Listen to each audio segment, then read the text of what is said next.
Hi, I'm MC Jessie. 大家好，又到咗讀你聽2.0，今日繼續讀呢個 Miguel de Cervantes 嘅 Don Quixote 唐吉訶德。我哋讀到第5節啦。呢一節咧叫做 In which the narrative of a knight's mishap is continued。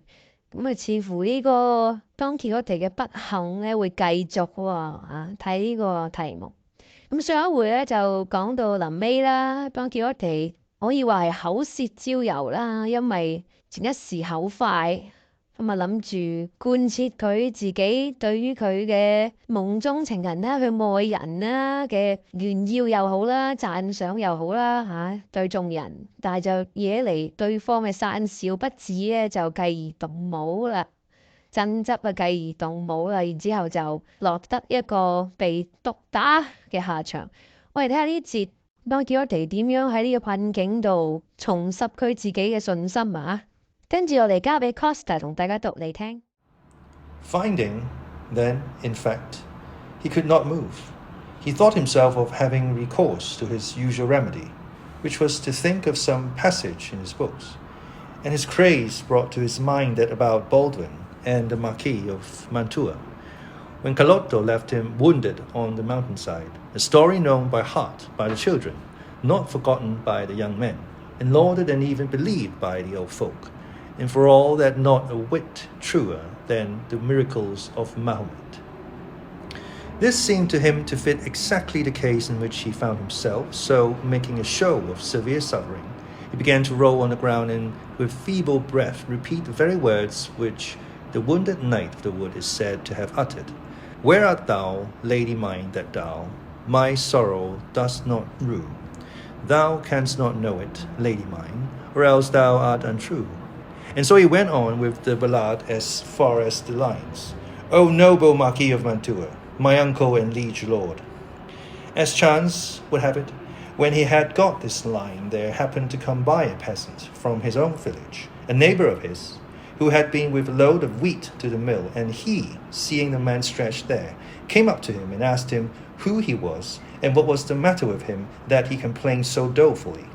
Don Quixote was firmly persuaded that this was the Marquis of Mantua, his uncle, so the only answer he made was to go on with his ballad, in which he told the tale of his misfortune, and of the loves of the emperor's son and his wife, all exactly as the ballad sings it.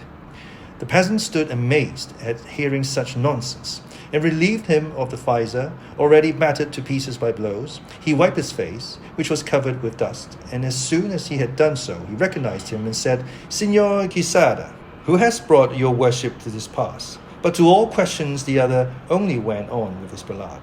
Seeing this, the good man removed as well as he could his breastplate and backpiece to see if he had any wound, but he could perceive no blood nor any mark whatever.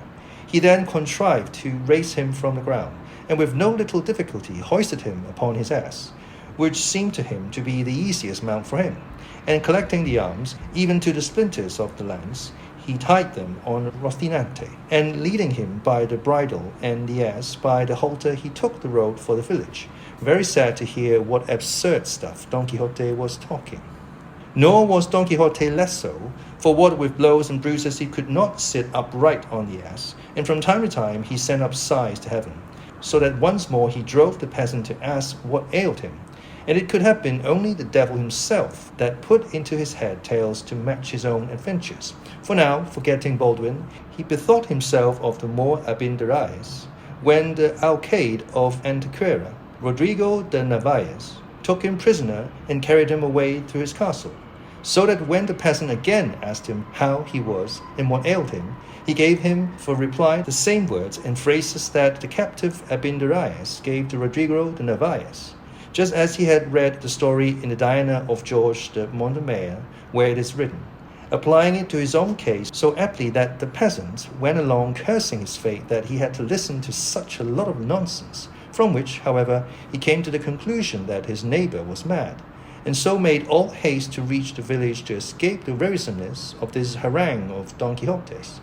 who, at the end of it, said, Señor de Rodrigo de Narvaez, your worship must know that this fair Serifa I have mentioned is now the lovely Dulcinea de Toboso, for whom I have done, am doing, and will do the most famous deed of chivalry that in this world have been seen, are to be seen, or ever shall be seen. To this the peasant answered, Señor, sinner that I am, cannot your worship see that I am not Don Rodrigo de Narvaez nor the Marquis of Mantua, but Pedro Alonso, your neighbor, and that your worship is neither Baldwin nor Abindarraez, but the worthy gentleman Señor Quixada? I know who I am, replied Don Quixote, and I know that I may not only those I have named, but all the 12 peers of France, and even all the 9 worthies, since my achievements surpass all that they have done altogether, and each of them on his own account. With this talk, and more of the same kind, he reached the village just as night was beginning to fall. But the peasant waited until it was a little later, that the belabored gentleman might not be seen riding in such a miserable trim. When it was what seemed to him the proper time, he entered the village and went to Don Quixote's house, which he found all in confusion.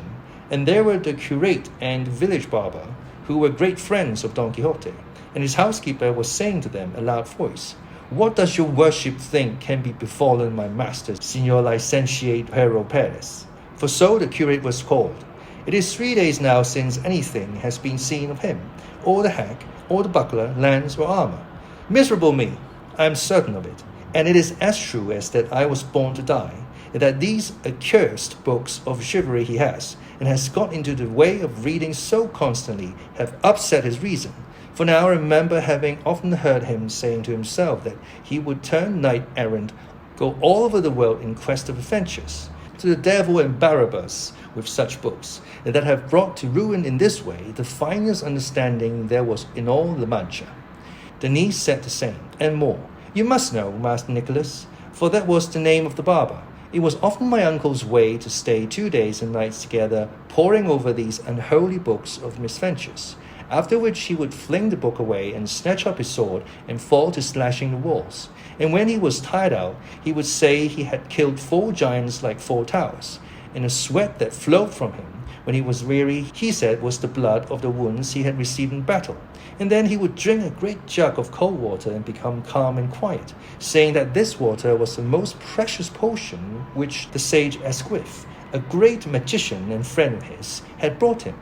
But I take all the blame upon myself for never having told your worships of my uncle's vagaries, that you might put a stop to them before things had come to this pass, and burn all these accursed books, for he has a great number, that richly deserve to be burned like heretics. So say I too, said the curate, and by my faith tomorrow shall not pass without public judgment upon them, and may they be condemned to the flames, lest they lead those that read to behave as my good friends seem to have behaved. All this the peasant heard, and from it he understood at last what was the matter with his neighbor. So he began calling aloud, Open, your worships, to Signor Baldwin and to Signor the Marquis of Mantua, who comes badly wounded, and to Signor Abindarraez the Moor, whom the valiant Rodrigo de Narvaez, the Alcalde of Antequera, brings captive. All these words they all hurried out, and when they recognized their friend, master and uncle, who had not yet dismounted from the ass because he could not, they ran to embrace him. Hold, said he, for I am badly wounded through my horse's fault. You carry me to bed, and if possible, send for the wise Uganda to cure and see to my wounds. See there, plague on it, cried the housekeeper at this. Did not my heart tell the truth as to which foot my master went lame off? To bed with your worship at once, and we will contrive to cure you here without fetching that Uganda. A curse, I say once more, and 100 times more, on those books of chivalry that have brought your worship to such a pass. They carried him to bed at once, and after searching for his wounds, could find none. But he said they were all bruises from having had a severe fall from his horse Rocinante when in combat with 10 giants, the biggest and the boldest to be found on earth. So, said the curate, are there giants in the dance? By the sign of the cross, I will burn them tomorrow before the day is over. They put a host of questions to Don Quixote, but his only answer to all was, give him something to eat and leave him to sleep, for that was what he needed most. They did so, and the curate questioned the peasant at great length as to how he had found Don Quixote. He told him, and the nonsense he had talked when found and on the way home, all which made the licentiate the more eager to do what he did the next day, which was to summon his friend the barber, Master Nicholas, to go with him to Don Quixote's house. 唔該晒 Costa。好，呢一節就讀完啦，好短嘅一節，咁就係當幾多地翻到屋企度，俾佢嘅鄰居啦救翻啦，咁啊同一時間就翻到屋企見到佢嘅家人，個個都提出佢一直都沉迷睇啲咁嘅騎士書，就搞到佢咧就迷頭迷腦啦，以至到咧佢嘅行為咧都係不合常理啦，即係需要救贖嘅。而點樣救贖佢咧？最好燒咗啲書咯。好，我哋睇下呢字有啲咩字同大家分享先。whit W-H-I-T whit 名詞嚟嘅 ，a very small part or amount whit a whit of 咁樣。harangue H-A-R-A-N-G-U-E harangue 名詞嚟嘅 ，a lengthy and aggressive speech。咁啊文中就提到 Don Quixote 滔滔不絕咁啊講佢嗰個激烈嘅打鬥啦，當然全部都係佢自己杜撰出嚟㗎啦。harangue 一個長篇大論，咁啊令到咧救佢嗰個農夫鄰居咧都摸不着頭腦，同埋十分痛苦啊，非常痛苦。licentiate L-I-C-E-N-T-I-A-T-E licentiate 名詞嚟嘅 ，the holder of certificate of competence to practice a particular profession。故事臨尾咧就出現咗一個咁嘅人物啦，佢就係、簡單嚟講就係佢就係可以發布一啲 license 一啲牌照，一個咁樣嘅人可以發放呢個牌照資格嘅人。